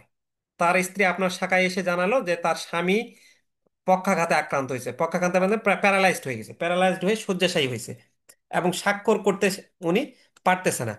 তখন স্বামীর চিকিৎসার জন্য উক্ত হিসাব হইতে আপনার 50,000 টাকা উত্তোলন করা প্রয়োজন। এখন ম্যানেজার হিসেবে আপনি এই পরিস্থিতিতে কি পদক্ষেপ গ্রহণ করবেন? তো এটা আপনার সেম 97 আসছিল, এরকম 99তমতেও আসছিল। যে 99তমতে খালি বলছে যে তার নামে একটা চলতি হিসাব আছে, সেখানে 3 লক্ষ টাকা জমা আছে, কিন্তু ওর স্ত্রী এসে বলল যে হাজবেন্ড হচ্ছে হলো প্যারালাইজড হয়ে গেছে, এবং ইভেন স্বাক্ষরও করতে পারছে না, কিন্তু তার চিকিৎসার জন্য 1 লক্ষ টাকা জরুরি প্রয়োজন। এখন এই মুহূর্তে আপনি ম্যানেজার হিসেবে কি করবেন? এখন এই তো, আপনি তো ব্যাংকিং নলেজ এগুলো জানেন, এগুলো কেস স্টাডি তো আপনার জন্য অ্যান্সার দেওয়া, আপনি যখন পড়বেন আপনি আপনার আলোকে, প্র্যাকটিক্যাল আলোকে অ্যান্সার গুলো করলে এগুলোতে মার্কস বরং বেশি। এখন আপনি আমাকে এই যে ম্যানেজার হিসেবে, আজম ভাই তো মনে হয় আগানগর ব্রাঞ্চেরই ম্যানেজার হিসেবে আছেন, তাই না? জি স্যার। আচ্ছা, তাহলে আপনি এখন কি করবেন বলেন? আপনি যেটা করবেন সেটাই এখানে লিখে দিলেই হবে, বইয়ের কথাই যে লিখতে হবে এমন কিন্তু না। স্যার আমি যেটা করব স্যার, সেটা কি বলবো স্যার একটু? হ্যাঁ বলেন। এটা তাহলে ওই যে যারা জুনিয়র ব্যাংকার আছে অনেকে, কেবল এখানে আমাদের এমনও আছে যে তারা কিন্তু সাহসী বেশ, ওই যে আজমিরা আপু, ওরা 6টা হ্যাঁ। সাবজেক্ট দিচ্ছে, তাদের হুম, হুম। আপনার অভিজ্ঞতাটা শুনলে, মানে বাস্তব জিনিস শুনলেই সে পরীক্ষায় লিখবে, আমরা এই বইয়ের মানে হ্যাঁ, এখানে কি লিখতে স্যার, সেটার দরকার কি? হুম। আমরা যেটা করব যে জাস্ট ওনার মেইনলি উনি অসুস্থ, অসুস্থ কিনা এটা আমার একটা অফিসারকে দিয়ে আমি স্যার এটা যাচাই করব, এবং ওনার কাছ থেকে আমি ডকুমেন্টস গুলো নিব, দরকার হলে সরাসরি আমার একজন অফিসার ওনার সঙ্গে আমি পাঠাই দিব ওনার কাছে, এবং এটা আমার আমার হায়ার ম্যানেজমেন্টের সঙ্গে অনুমোদন নিয়ে আমরা ওনাকে দিয়ে আমরা একজন অফিসারের সামনে একটু সাইন আনার চেষ্টা করব। হুম। এরপরে হায়ার অথরিটির পারমিশন নিয়ে আমরা তারে কিছু টাকা দেওয়ার ব্যবস্থা করে দিব স্যার। আচ্ছা, ওকে। আর এটা তো আপনি ওই বুঝতেই পারছেন, ডকুমেন্টস মানে আমি তার সে আসলে প্যারালাইজড কিনা, আমি কিন্তু তখন ওই যে মানে ডাক্তারের সার্টিফিকেট আছে কিনা আমি এটা দেখবো, তাই না? ওটাই তো চলে আসলো। তারপর আপনি যেটা পাঠালেন যে সরাসরি আপনি যাবেন, মানে একজনকে পাঠাবেন যে সে এটা কতটুকু, তারপর এই যে হিসাবের তথ্য, এগুলো আপনারা তো করবেনই, যে সে যে আসে বললো হিসাবের তথ্য, মানে এটা বইয়ের ভাষা, কিন্তু আপনি যেটা রিয়েল লাইফ বললেন ওটাই করবেন। হিসাবের তথ্য যাচাই করবেন। তারপর পাওয়ার অফ অ্যাটর্নি আছে কিনা, চিকিৎসা সনদ, যে সে যে আসলে অক্ষম, তাহলে এই অক্ষমের প্রমাণ হিসেবে আপনি একটা ডাক্তারের সার্টিফিকেট তো চাইবেনই, সে যে অসুস্থ, আসলে আমরা ডকুমেন্টস দেখবো না? তারপর বিকল্প অনুমোদন ব্যবস্থা দিব আমরা, অস্থায়ী সমাধান ব্যবস্থা, জরুরি পরিস্থিতিতে মিস্টার হাসান যদি স্বাক্ষর না করতে পারে তখন তার আঙ্গুলের ছাপ নিয়ে আমরা যথাযথ সাক্ষীর উপস্থিতিতে টাকা উত্তোলনের ব্যবস্থা করা যেতে পারে। আর তার আমরা নিয়ম এবং নথিপত্রগুলো সংরক্ষণ করব। আপনি আপনার মতন করে, মানে আপনারা নিজেরা অ্যাজ এ ব্যাংকে যেই ভাবে এটা হ্যান্ডেল করবেন সেটা লিখলেই কিন্তু এখানে হয়ে যাবে, মানে এই বইয়ের কথাই লিখতে হবে এমন কিন্তু কথা না। কেস স্টাডিগুলো আপনার লজিক থাকলেই হবে। আচ্ছা, তারপর বলছে যে হুই is a beneficial owner, explain with examples. তাহলে বেনিফিশিয়াল ওনার আমাদের অনেক সময় আহ, একটা অ্যাকাউন্ট পরিচালনা হয়, তার বেনিফিশিয়াল ওনার কিন্তু অন্যজন থাকে, তখন এইটার বেনিফিশিয়াল ওনার আমাদের কিন্তু বের করতে হয়। অনেক সময় প্রশ্ন আসে এরকম, আমি যেমন সেকেন্ড পার্টে, যে বেনিফিশিয়াল ওনার আপনি কিভাবে বের করবেন? দেখা যাচ্ছে যে সেই কোম্পানির মালিক, কিন্তু কোম্পানির মালিক হাইরে আছে, তখন ওটা আমরা আরো ভালো মতন যাচাই বাছাই করে এই কোম্পানির 30% শেয়ার কে আছে, কে ডিসিশন গুলো নিচ্ছে, এরকম যাচাই বাছাই করে বেনিফিশিয়াল ওনার বের করি আর কি। তো এখানে কি বলা আছে দেখি আমরা, বেনিফিশিয়াল ওনার হলেন মেইনলি প্রকৃত মালিক, সেই ব্যক্তি যিনি কোনো সম্পদের মালিকানার সুবিধা ভোগ করে, যদিও আইনগত শিরোনামে যে অন্য কারো নামে থাকে। তাহলে রেকর্ড অনুযায়ী কি অন্য কেউ অনুষ্ঠানের মালিক হলেও প্রকৃত মালিক সেই ব্যক্তি যিনি সম্পদটি নিয়ন্ত্রণ করেন বা এর থেকে লাভবান হন। অন্য আরেকজন কিন্তু সে মানে আড়ালে আছে, ধরালা। এরকম একটা উদাহরণ এখানে আর একটা দিয়েছে আর কি। আচ্ছা, ফিক্সড ডিপোজিট এবং রিকারিং ডিপোজিট অ্যাকাউন্টের মধ্যে পার্থক্য কি? ফিক্সড ডিপোজিট তো আপনি জানেনই যে এককালীন একটা নির্দিষ্ট পরিমাণ অর্থ নির্দিষ্ট মেয়াদের জন্য দেওয়া হয়। আর রিকারিং ডিপোজিট বলতেছে নিয়মিত নির্দিষ্ট পরিমাণ অর্থ নির্দিষ্ট মেয়াদের জন্য রাখা হয়, সাধারণত মাসিক। ফিক্সড ডিপোজিটে আমরা উচ্চ সুদের হার প্রদান করি, আর রিকারিং ডিপোজিট অ্যাকাউন্টে আমরা হচ্ছে হলো সুদের হার তুলনামূলক কিছুটা কম থাকে। আমরা ডিপিএস বলি যেটাকে আর কি শুধু। ডিপিএস এটাই তো রিকারিং ডিপোজিট হইতে পারে, তাই না? এটাই তো জি মাসিক, স্যার, মানে তো ডিএ রিকারিংটা বলতেছে। স্যার যেটা হইতে পারে না ওই ডিপিএস টাই রেকারিং আর কি, ডিপোজিট। আচ্ছা আচ্ছা, তাহলে তো এটা আপনারা ইজিলি বুঝতেই পারতেছেন আর কি। আর বেনিফিশিয়ারি ওনার যেটা আমরা বললাম না স্যার, এটা হ্যাঁ, কিন্তু আমরা হাউস ওয়াইফের ক্ষেত্রে তার হাজবেন্ডকে বেনিফিশিয়ারি ওনার হিসাবে কাউন্ট করি। আচ্ছা আচ্ছা, ওই যে হাউস ওয়াইফের অ্যাকাউন্ট গুলোর ক্ষেত্রে, তাই তো? হ্যাঁ, যে তার হাজবেন্ড হলো বেনিফিশিয়ারি ওনার। হুম। আর এখানে অনেক সময় বলে যে এরকম কোম্পানিগুলোর ক্ষেত্রে অনেক সময় আমরা যাচাই বাছাই করে দেখি যে ব্যাক এন্ডে অন্য কেউ আছে নাকি। জি জি, না এটা তো অবশ্যই, এটা কোম্পানির ক্ষেত্রে মাস্ট এটা। হুম। আচ্ছা, what are the formalities of opening of non individual accounts like partnership এবং limited company in a bank? হ্যাঁ, যে আপনি যখন পার্টনারশিপ ফার্মের একটা অ্যাকাউন্ট খুলবে বা লিমিটেড কোম্পানির একটা অ্যাকাউন্ট খুলবে, তখন আপনি ফর্মালিটিস গুলো কি কি হবে? বা state the names of all documents that each of them has to provide for opening the accounts. বা এই ওপেন গুলো অ্যাকাউন্টস গুলো ওপেনিং এর ক্ষেত্রে আপনি কি কি ডকুমেন্টস দিবেন? তাহলে এটাই বলেন আপনি, কি বলে আজম ভাই, পার্টনারশিপ জি স্যার। ফার্মের বা পার্টনারশিপ বিজনেসের যখন কেউ অ্যাকাউন্ট খুলতে আসবে বা লিমিটেড কোম্পানির অ্যাকাউন্ট খুলতে আসবে, তখন জি আপনি স্যার। কি কি ফর্মালিটিস করবেন?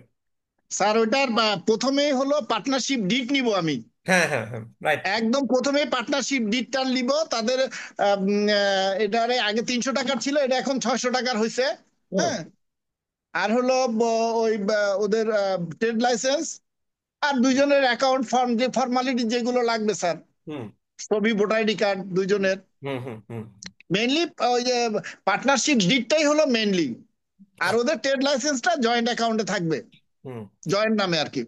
আচ্ছা, তো এটা কিন্তু আপনারা মোটামুটি সবাই জানেন। হ্যাঁ, এই জিনিসগুলোই আপনারা লিখে আসবেন, মানে বইয়ে যেটা দেওয়া আছে, আপনার যেটা মাথায় আছে প্লাস হচ্ছে বইয়ের দুই একটা লাইন আপনি কিন্তু লিখে দিলেন এইভাবে পরীক্ষায়, মানে এগুলো প্র্যাকটিক্যালি লিখবেন। এই যে পার্টনারশিপ, এই যে উনি কথাটা বললো প্রথমে পার্টনারশিপ ডিড, পার্টনারশিপ ডিডি বলা আছে দেখেন, অংশীদারিত্ব চুক্তি। তারপরে যে ট্রেড লাইসেন্স আছে কিনা,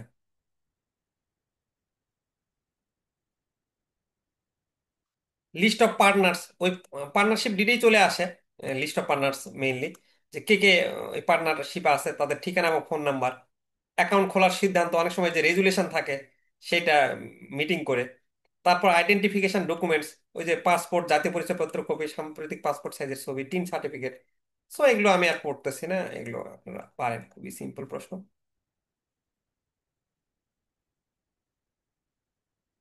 আচ্ছা, ব্যাংক ডিপোজিট অ্যাকাউন্ট খোলার সময় কি কি সতর্কতা অবলম্বন করবেন? ওপেনিং এর ডিপোজিট অ্যাকাউন্ট, তাহলে কি কি সতর্কতা অবলম্বন করবেন?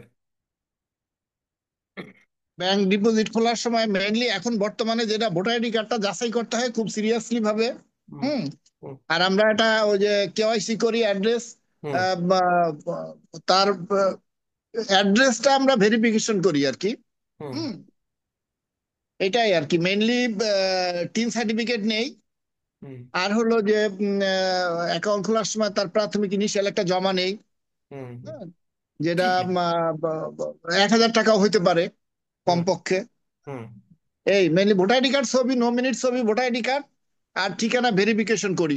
আচ্ছা, ওকে ওকে, এটাই এগুলোই, এই যে পরিচয় যাচাই, দেখেন ঠিকানার প্রমাণ ওনার কথা চলে আসলো কিন্তু, এই যে তিন সেম জিনিস, এগুলো প্রাথমিক জমা, এই যে বললো ন্যূনতম ব্যালেন্সের প্রয়োজনীয়তা। সো এগুলো খুবই পারবেন।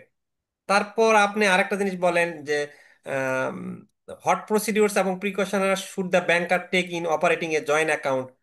জয়েন্ট অ্যাকাউন্ট আপনি পরিচালনার সময় ব্যাংক মূলত কি কি প্রক্রিয়া এবং সতর্কতা গ্রহণ করবে। তারপর বলছে যে can the balance of the joint account of husband, স্বামী মারা যাওয়ার পর তার স্ত্রীর কাছে যৌথ অ্যাকাউন্টের ব্যালেন্স প্রদান করা যাবে কি? And wife be paid to the wife after the death of her husband. তাহলে বলেন এটা কি করবেন আপনি? তার এটা যদি ওইখানে তার স্বামী যদি স্ত্রীকে ম্যান্ডেট করে যায় তাহলে স্যার পারবে। ম্যান্ডেট বলতে আর নমিনি যদি, যেটা বলতেছেন? না না উনি, না স্যার, ম্যান্ডেট না, ম্যান্ডেট হলো তার একজন অ্যাকাউন্ট হোল্ডার, সে অ্যাকাউন্ট পরিচালনা করবে, কিন্তু তার স্ত্রীকে ম্যান্ডেট করে যাবে, সে তার সাইন দিয়ে অ্যাকাউন্টের টাকা উঠাইতে পারবে। আচ্ছা সে দেশে না থাকলেও, বিদেশে থাকলেও ম্যান্ডেট করে যেতে পারবে। আচ্ছা এবং সে মরে গেলেও মানে তার ওই স্ত্রীর সাইন দিয়েই টাকা উঠাইতে পারবে, এটাকে সে ম্যান্ডেট করে গেলে। আর নমিনি ইস্যুটা হলো মারা গেলে সে টাকা প্রসিডিউর মেনটেন কইরা ওইখানে স্যার ওই যে ইয়ে লাগবে আমাদের, ডিড লাগবে। হ্যাঁ, আচ্ছা। ওইখানে জাস্ট মৃত্যু সনদ লাগবে, ডাক্তারি সার্টিফিকেট লাগবে, কবরস্থানের কাগজ লাগবে, ওইগুলো জমা দিলে আমরা অ্যাপ্লিকেশন করে দেন ওটা সেটেল করে আমরা নমিনির অ্যাকাউন্টে টাকা দিতে পারবো। নমিনির ইস্যুটা আলাদা। আর যদি সে মহিলার সাইন দিয়ে টাকা উঠাইতে চায় নমিনি ছাড়া, তাহলে ম্যান্ডেট লাগবে স্যার। এই তাহলে তো হাজব্যান্ড ওয়াইফ যখন জয়েন্ট অ্যাকাউন্ট করতে যায় তাহলে আপনারা স্বাভাবিকভাবেই বলেন যে হাজব্যান্ডকে যে তাহলে তোমার ওয়াইফের নামে তুমি এটা ম্যান্ডেট করে দাও, তাই না তো? না, স্যার, ওটা এখানে স্যার যদি জয়েন্ট অ্যাকাউন্ট খুলে হুম। এবং ওখানে যদি ই থাকে যে ইনস্ট্রাকশন থাকে যে এনি ওয়ান ক্যান অপারেট, তাহলে তো যে কোনো একজন উঠাইতে পারবে। হুম। ও আচ্ছা আচ্ছা। মারা মানে গেলে ওইখানে যদি ইনস্ট্রাকশন থাকে যে যে কোনো একজন সাইনে টাকা উঠবে, এনি ওয়ান ক্যান অপারেট। আচ্ছা, কিন্তু আর যদি নর্মালি জয়েন্টলি থাকে তাহলে তো দুইজনেরটা ম্যান্ডেটরি। আচ্ছা ভাই, জয়েন্ট অ্যাকাউন্টের ক্ষেত্রে আমরা দুইজনেরই সিগনেচার জানি না যে দুইজনেরই সিগনেচার তো স্যার দুইজনের সিগনেচার আছে, কিন্তু ওরা যদি ওইখানে ইনস্ট্রাকশন স্যার এখানে এনি একটা ই স্যার আছে এনি যে ওয়ান এনি টু করা যায় sir, any one any two. Any one any two করা যায়। ও আচ্ছা, বুঝছি বুঝছি। আচ্ছা, ওকে, ঠিক আছে। তাহলে আমরা এই যে এটাই আপনি তাহলে আমরা এখানে এই প্রশ্নে কি বলতে পারি যে স্বামী মারা যাওয়ার পর ওই যে ওই আপনি ম্যান্ডেট দেওয়া থাকলে আপনি তখন বলতেছেন যে হ্যাঁ অ্যাকাউন্টের ব্যালেন্স আমরা প্রদান করতে পারবো, যে জিনিসগুলো বললেন ওগুলো লিখলেই হবে। এবং এর উপর একটা কেস স্টাডি আছে কিন্তু পরে, এই যে এখানে তাই আসছে, হ্যাঁ। যে নিম্নলিখিত প্রক্রিয়া এবং স্বাক্ষর আমরা করব, যে হিসাব চুক্তিটা কি হবে, হিসাব পরিচালনা উত্তোলনের অধিকার এবং দায়িত্ব সমূহ, পরিচয় যাচাই বাছাই করব, স্বাক্ষর ম্যান্ডেট, স্বাক্ষরের কর্তৃত্ব স্থাপন করব এবং নির্ধারণ করব লেনদেনের জন্য এই যে একক, ওই যেটা আপনারা বললেন যে একক এনি ওয়ান টু এনিবডি, তাই তো? এবং যৌথ স্বাক্ষর প্রয়োজন কিনা, এবং যোগাযোগ প্রোটোকল করব, আমরা লেনদেন পর্যবেক্ষণ করব। সো এটা আর স্বামী মৃত্যুর পরে স্বামী স্ত্রীর যৌথ হিসাবের ব্যালেন্সের ক্ষেত্রে আমরা এটা প্রদানের শর্তের উপর নির্ভর করবে, যদি আমরা এটা রাইট অফ সাবারশিপ এইরকম একটা দিয়ে থাকি। তো এটা একটু দেখে নিলে আপনারা পারবেন, ওই যে অধিকার হস্তান্তর যদি থাকে। আর যেটা বললেন এইরকমই তো। আচ্ছা, ছাত্র অ্যাকাউন্ট এবং যখন স্টুডেন্ট অ্যাকাউন্ট এবং মাইনর অ্যাকাউন্ট আমরা খুলবো তখন আমরা কি কি সতর্কতা অবলম্বন করব এটা বলেন, তাহলে আপনাদের আলোচনা আর তুলে আমরা ধরুন। মাইনর অ্যাকাউন্ট যখন খুলি তখন স্টুডেন্টের আইডি কার্ড নেই, আর 18 বছর নিচে হলে তার বাবা মাকে গার্ডিয়ান বানাই, এবং বাবা মার সিগনেচারে তার অ্যাকাউন্টটা পরিচালিত হয়, স্টুডেন্ট নামে হয়। আচ্ছা। হুম, ওই যে এটাও যেটা, স্যার যৌথ অ্যাকাউন্ট হয়, এটা যৌথ অ্যাকাউন্ট হয়। এটাও যৌথ অ্যাকাউন্ট হয়। জি এটা স্যার, জি স্যার স্যার। একজনের গার্ডিয়ানের, শুধু গার্ডিয়ানের গার্ডিয়ানের সিগনেচারে অ্যাকাউন্ট হয়, মানে শুধু স্টুডেন্টের নামে হয়। এটা যৌথভাবেও খোলা যায়। আবার যদি স্টুডেন্টের নামে স্টুডেন্ট অ্যাকাউন্ট খুলতে চান, তাহলে সেটা সিঙ্গেল নামেও খোলা যাবে। আচ্ছা আর মাইনর হলে জয়েন্ট সিঙ্গেল দুইটাই খোলা যাবে, কিন্তু সিগনেটার হবে গার্ডিয়ান, সিগনেটরি হবে গার্ডিয়ান। আচ্ছা, ওকে ওকে। তো এই এই কথাগুলোই দিবেন, এটা আর পড়ার কিছু নাই। এই যে পিতামাতার সম্মতি নিবেন, পরিচয়পত্র সংগ্রহ করবেন, আপনার কথা কিন্তু চলে আসলো, আপনাদের মাধ্যমে আমি কথাগুলো মানে করে নিলাম যেন আপনাদের মনে থাকে আরো সহজ। সেম এটা আমরা এই যে নাবালক হলে কি হবে, শুনুন। অ্যাকাউন্ট খোলার সময় পরিচয় কেন প্রয়োজন, আপনি উম, এগুলো এই যে দেখেন তাও সিম্পল এই প্রশ্নগুলোই আসছে। Why is introduction being necessary at the time of opening an account? তাহলে এটা কেউ আরেকজন কেউ বলতে পারেন যে আপনি অ্যাকাউন্ট খোলার সময় ইন্ট্রোডাকশনটা কেন দরকার আপনি বলেন।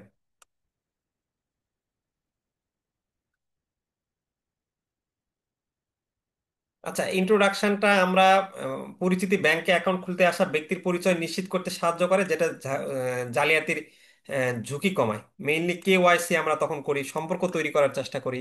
তারপর এইটা মূলত ব্যাংকে গ্রাহকের আর্থিক চাহিদা বুঝতে সুবিধা করে, তারপর ঝুঁকি মূল্যায়ন করতে সহজ করে।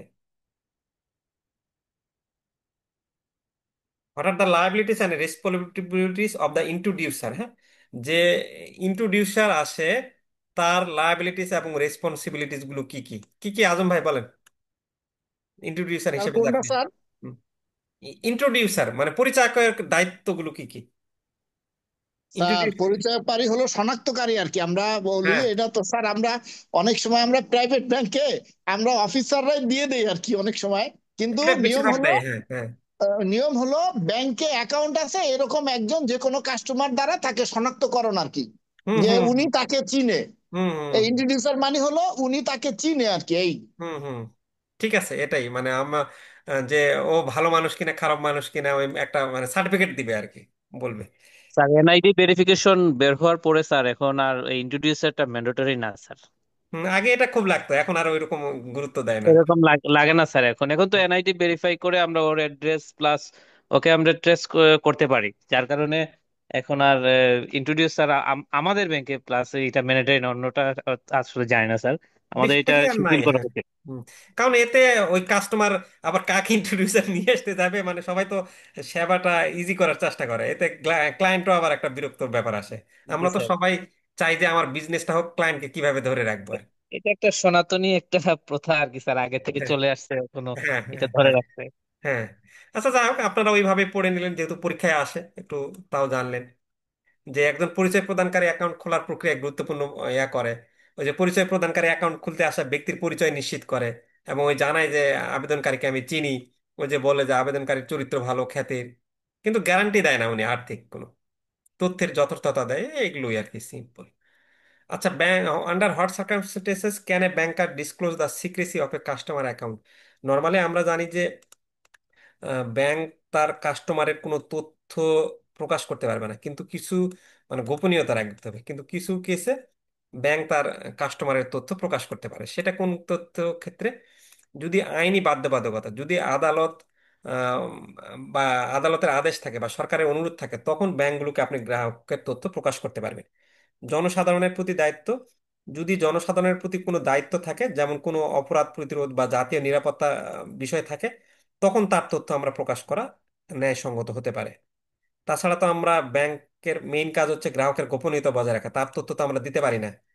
ব্যাংকের স্বার্থ, ব্যাংক নিজের স্বার্থ রক্ষার জন্য, যেমন লোনটা রিকভারি করার জন্য বা কোনো মামলা থেকে রক্ষা পাওয়ার জন্য সে প্রাসঙ্গিক তথ্য দিতে পারে। আর গ্রাহকের সম্মতিতে, স্পষ্ট বা উচ্চ সম্মতিতে ব্যাংক অনুমোদিত পক্ষের সাথে তথ্য শেয়ার করতে পারে, সন্দেহজনক কার্যকলাপের প্রতিবেদন দিতে পারে। সো এইভাবে আপনি কখন ব্যাংক তার তথ্যটা দিতে পারবে সেই বিষয়গুলো বললো এখানে। আচ্ছা, এই যে এরকম একটা কেস স্টাডি দেখেন, যে আপনার শাখায় আপনারা কি করবেন? নাজমুল করিম এবং মিসেস খালেদা করিমের নামে একটা সঞ্চয় ব্যাংক অ্যাকাউন্ট রয়েছে, যা আইদার অর সার্ভিভর হিসেবে পরিশোধযোগ্য। অ্যাকাউন্টটি 2015 সাল থেকে নিষ্ক্রিয় রয়েছে। জানুয়ারি 22 সালে মিস্টার শামসুল করিম, যিনি 22 বছর বয়সী, দাবি করেন যে তিনি নাজমুল করিমের একমাত্র পুত্র, এবং এই নাজমুল করিম এসে জানায় যে আহ, এখানে একটু, আচ্ছা সঞ্চয় সেটা শামসুল করিম জানায় এত, আচ্ছা। তথ্য মনে হয় একটু গ্যাপ আছে স্যার নাকি? হ্যাঁ, গ্যাপ আছে মনে হচ্ছে, তারপরে একটু দেখি। শামসুল করিমের তিনি, আপনি জানেন যে তিনি অ্যাকাউন্টের একটি বিবৃতি ধারণ করেন তার মা খালেদা করিমের। আহ, এই জায়গায় মনে হচ্ছে 2000 সালে মিস্টার শামসুল করিম, আচ্ছা এটা শামসুল করিম না।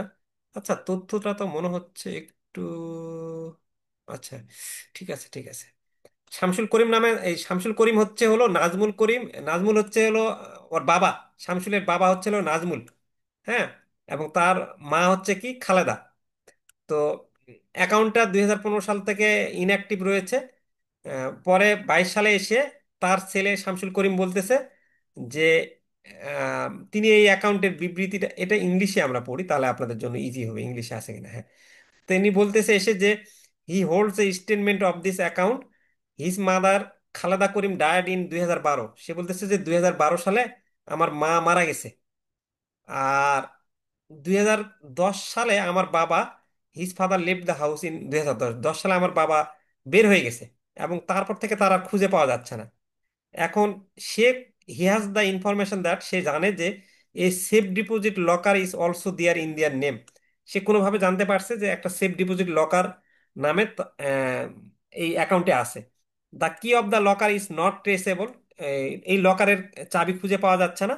He request you to make payment of the balance in the account of him. সে এসে ব্যাংকে অনুরোধ করতেছে, ভাই ওই অ্যাকাউন্টের যা ব্যালেন্স আছে সেটা আমাকে দেন, and also to deliver the contents lying in the locker to him, এবং ওই লকারে যা আছে সেটা দিতে বলতেছে। তখন আপনি এই কেসটা কিভাবে ইয়া করবেন, কি করবেন আজম ভাই? একটু জটিল আর কেস। আমি হলে যেটা করব স্যার, হুম। সেটা হলো যে হুট করে তার কাছে সমস্ত মৃত্যুর ডকুমেন্ট চাবো, তার মার হ্যাঁ হ্যাঁ। এবং তার বাবা যে হারিয়ে গেছে ওটার কোনো জিডি করছে কিনা, আচ্ছা হ্যাঁ। এবং তার মৃত্যুর সনদ, হাসপাতালের সার্টিফিকেট, ওই যে আমরা যেগুলো নেই আর কি, কবরস্থানের কাগজ, হুম। মৃত্যু সনদ, চেয়ারম্যানের সার্টিফিকেট, এগুলো তার কাছ থেকে সব নিব। এবং তার বাবা যে হারিয়ে গেছে ওই নামে কোনো জিডি আছে কিনা ওগুলো নিয়ে দেন তারপরে আমরা যাচাই বাছাই করব। তারপরে তাকে আমরা পরে আসতে বলবো আর কি। এর আগে আমরা যাচাই করব, দেখবো যে ঘটনা সত্য কিনা। আচ্ছা ওকে। আচ্ছা এতটুকুই। আর আরেকজন কেউ অ্যাড করতে চাইলে করতে পারেন। আর কি করা যেতে পারে? আরেকটা বিষয় উনি মনে হচ্ছেন স্কিপ করছেন আজম ভাই, আরেকটা জিনিসও করা যায়। ওয়ারিশ সার্টিফিকেটটা লাগবে। হ্যাঁ হ্যাঁ হ্যাঁ, রাইট, হ্যাঁ, এইটা হ্যাঁ। আচ্ছা, তো এই এই জিনিসগুলি মানে উনি যে আসলে উত্তরাধিকারী কিনা বা ওনার সন্তান কিনা সেটা আমরা যাচাই বাছাই করব। প্রথমে অ্যাকাউন্ট যাচাই বাছাই করব, এই যে উনি কথা চলে আসলো যে মৃত্যু সনদ আছে কিনা। তারপর এই যে নিখোঁজ ব্যক্তির, দেখেন এই আপনারা যে জিনিসগুলো জানেন সেগুলোই কিন্তু, সো আপনি কেস স্টাডি নিয়ে এত ভয় পাওয়ার কিছু নাই তো। মানে আমরা কিন্তু অস্থির হয়ে যাচ্ছি যে প্রশ্ন প্যাটার্ন মানে কি আপনি কি বলে বইটা ভালো করে পড়েন, বইটা ভালো করে পড়লে আপনার ছোট প্রশ্ন, বড় প্রশ্ন, তারপর পার্থক্য সব হয়ে যাবে কেস স্টাডি। বরং এইরকম পরিস্থিতিতে মানে এরকম যদি প্রশ্ন করে আগের চেয়ে পাস বরং বেশি করবে। এবং আইবিপি চাচ্ছে যে ব্যাংকাররা বরং বেশি পাস করুক। আমরা দুই একটা চ্যাপ্টার আগে বাদ দিতাম, সেই বাদটা হয়তো বা দেওয়া লাগবে না, একটু পড়লেই আমরা যদি এই প্যাটার্নে প্রশ্ন অ্যান্সার করে আসতে পারি, মেমোরাইজিং এর প্যারাটা কমবে। এবং আপনি যদি মোটামুটি সবগুলো অ্যান্সার করে আসতে পারেন, কোনো অধ্যায় না বাদ দিলে আপনি অবশ্যই সবগুলো অ্যান্সার করতে পারবেন।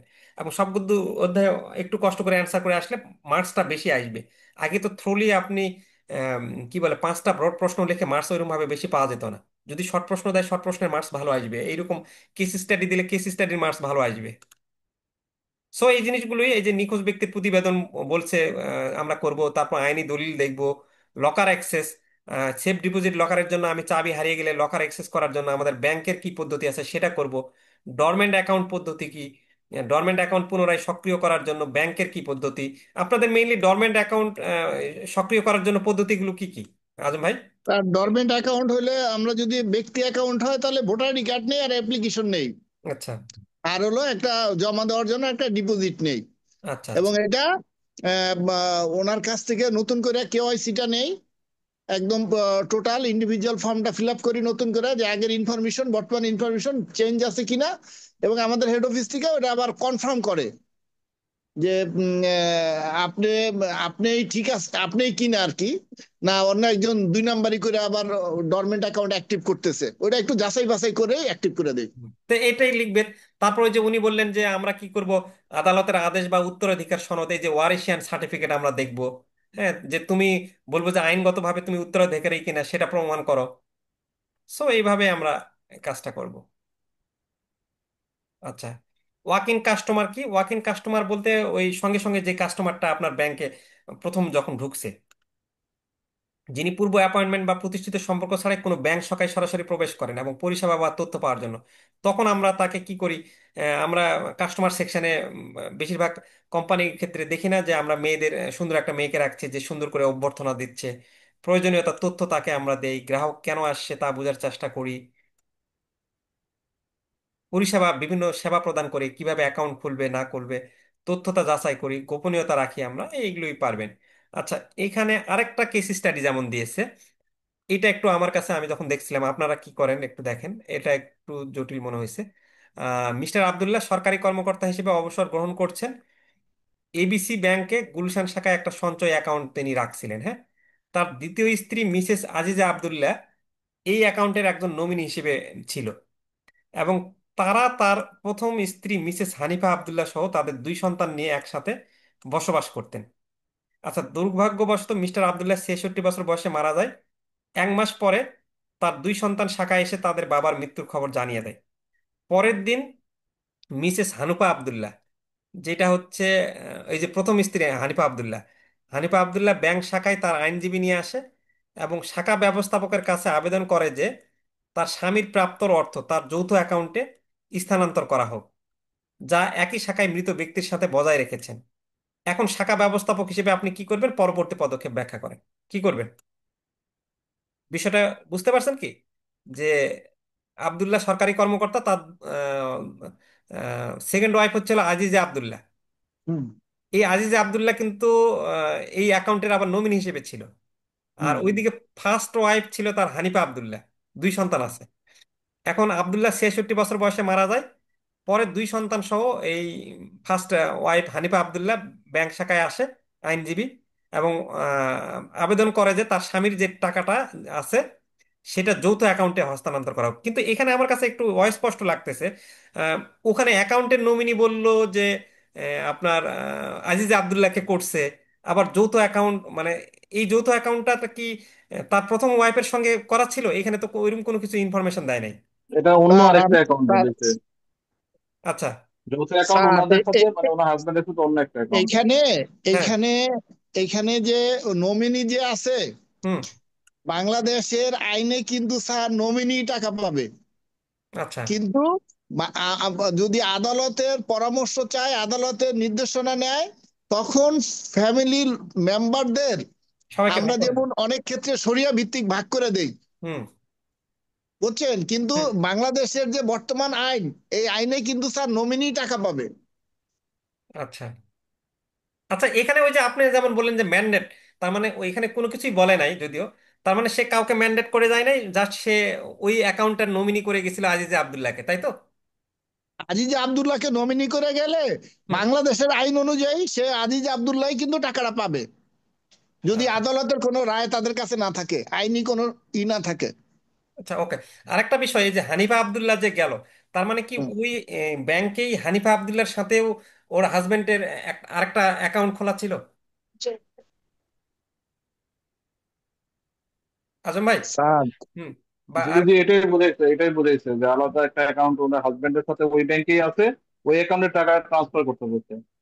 ওই এক মানে যেই অ্যাকাউন্টে টাকা আছে সে চাচ্ছে যে আমি যেহেতু তার ওয়াইফ, তাহলে তুমি অ্যাকাউন্টের টাকাটা ট্রান্সফার করো। তো এটা তো লজিক্যালি, মানে আপনাদেরও কি মনে হয় তাহলে তো লজিক্যালি ট্রান্সফার হবে না মানে সে চাইলেও? কারণ এক অ্যাকাউন্টের টাকা যতই ওয়াইফ হোক, নর্মালি সেও যদি মানে একটু জটিল কেস যদিও, কারণ তিনজনই তো টাকার এটা ইয়া, কিন্তু দিতে পারবে না। কি মনে করেন আপনারা?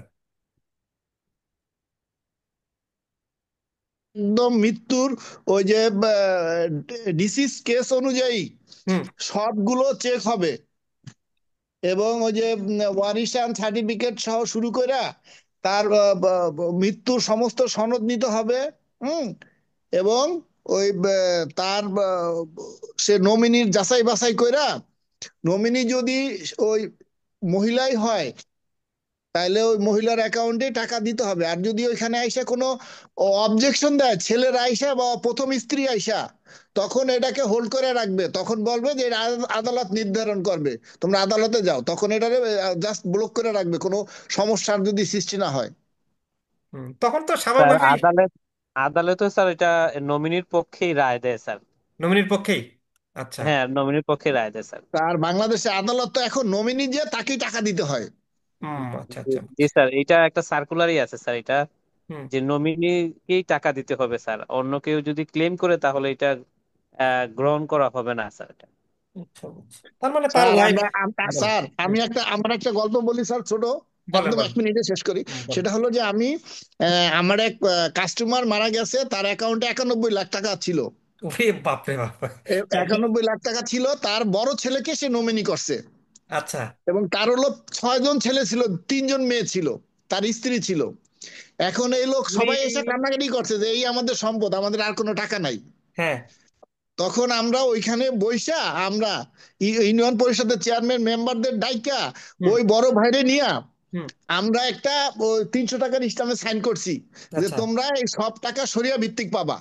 হুম। হুম। হুম। হুম।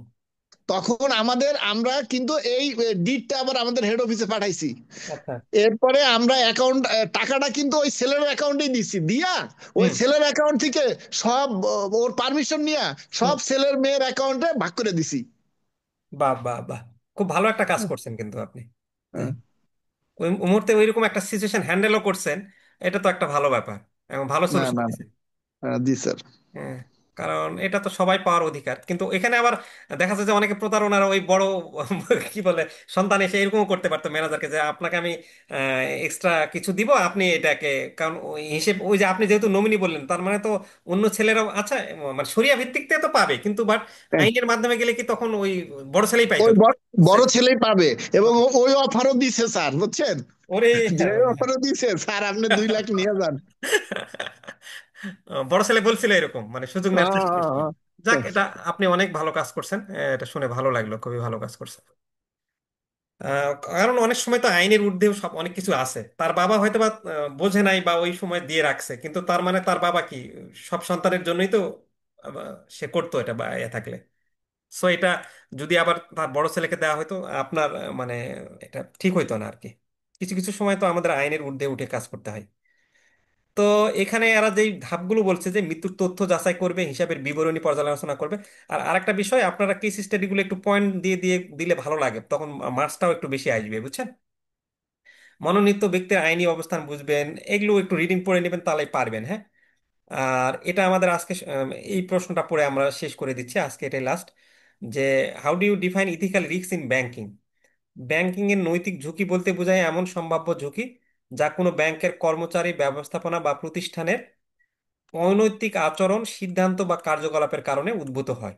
মেইনলি যদি ব্যাংকের কোনো যারা এমপ্লয়ি, তাদের অনৈতিক আচরণের কারণে বা সিদ্ধান্ত বা কার্যকলাপের কারণে বা প্রতিষ্ঠানের কারণে যেই ঝুঁকিটা তৈরি হয়, সেটাই আমরা ইথিক্যাল রিস্ক বলি। তো আজকে আমাদের অনেক আলোচনা হয়ে গেছে, আজকে আমরা এখানে রাখতেছি।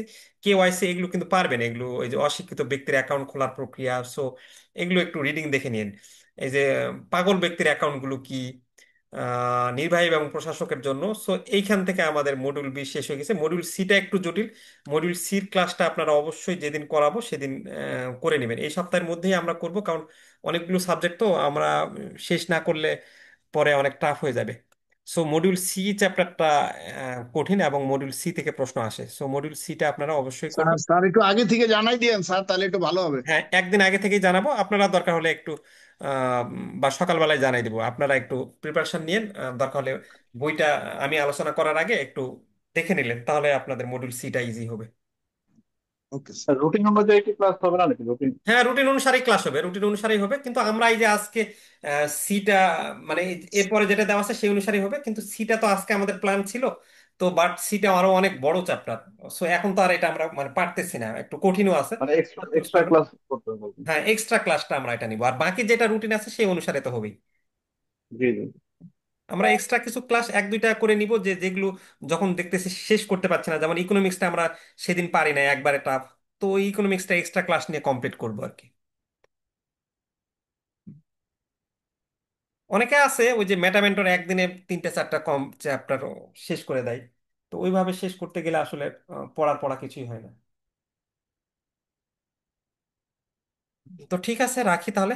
আসসালামু আলাইকুম সবাইকে, সবাই ভালো থাকবেন, হ্যাপি থাকবেন, আসসালামু আলাইকুম স্যার। সবার জন্য মঙ্গল কামনা করে শেষ করছি। খোদা হাফেজ, আসসালাম।